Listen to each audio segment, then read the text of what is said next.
Maka pada waktu itu saya buka-buka pernyataan ayat-ayat Al-Quran. Dan akhirnya saya temukan jawaban permohonan saya mengenai tentang permintaan diberi jalan yang lurus.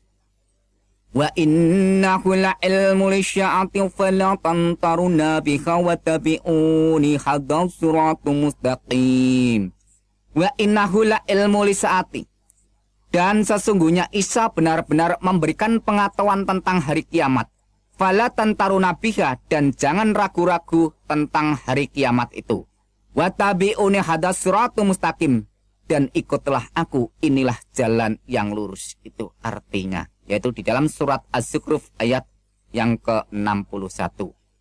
Jadi jawaban yang saya mohon terletak di sini, bahwa saya minta diberi petunjuk jalan yang lurus. Ihdinas siratal mustaqim, tunjukilah kami ke jalan yang lurus. Dijawab oleh Allah dalam pernyataan surat Al-Zukhruf ayat yang ke-61 yang berbunyi, wa tabi'uni hadas siratum mustaqim, ikutlah aku, inilah jalan yang lurus. Ya, Allah sudah memberikan jawaban kepada saya untuk memberikan petunjuk jalan yang lurus, yaitu ikutlah aku, inilah jalan yang lurus. Wa tabi'uni hadas siratum mustaqim. Bismillahirrahmanirrahim. Allah subhanahu wa ta'ala berfirman dalam surat Al-Fatihah ayat ke-6, A'udzu billahi minasyaitonir rajim. Bismillahirrahmanirrahim. Ihdinas siratal mustaqim. Yang artinya, tunjukilah kami jalan yang lurus. Apa jalan yang lurus itu?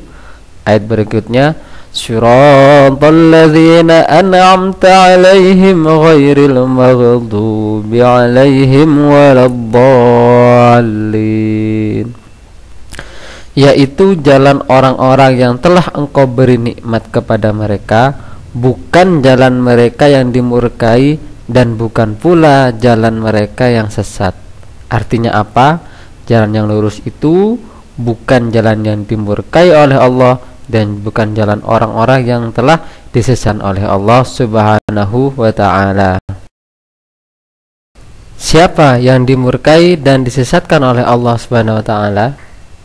Dalam tafsir Jalalain dijelaskan bahwa mereka yang dimurkai oleh Allah adalah orang-orang Yahudi, dan mereka yang sesat adalah orang-orang Nasrani itu sendiri atau orang-orang Kristen. Apakah Ustadz Firdaus mengetahui tentang tafsir ini?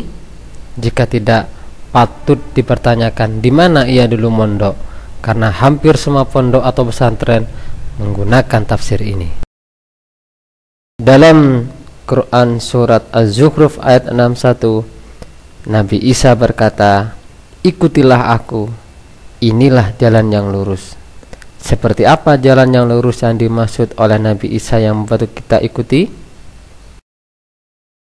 Jawabannya ada pada ayat berikutnya. Innallaha huwa rabbi wa rabbukum fa'buduhu hadza shiratum mustaqim. Sesungguhnya Allah dialah Tuhanku dan Tuhan kamu, maka sembahlah Dia, ini adalah jalan yang lurus. Quran surat Az-Zukhruf ayat 64. Jelas sudah bahwa jalan yang lurus yang dimaksud oleh Nabi Isa adalah dengan menyembah Allah subhanahu wa ta'ala. Umat Kristen bukan termasuk jalan orang-orang yang lurus, karena ia tidak menyembah Allah subhanahu wa ta'ala, melainkan ia menyembah Nabi Isa atau Yesus itu sendiri. Padahal Nabi Isa menyembah Allah subhanahu wa ta'ala yang merupakan Tuhannya dan Tuhan kita semua. Sadaqallahul azim.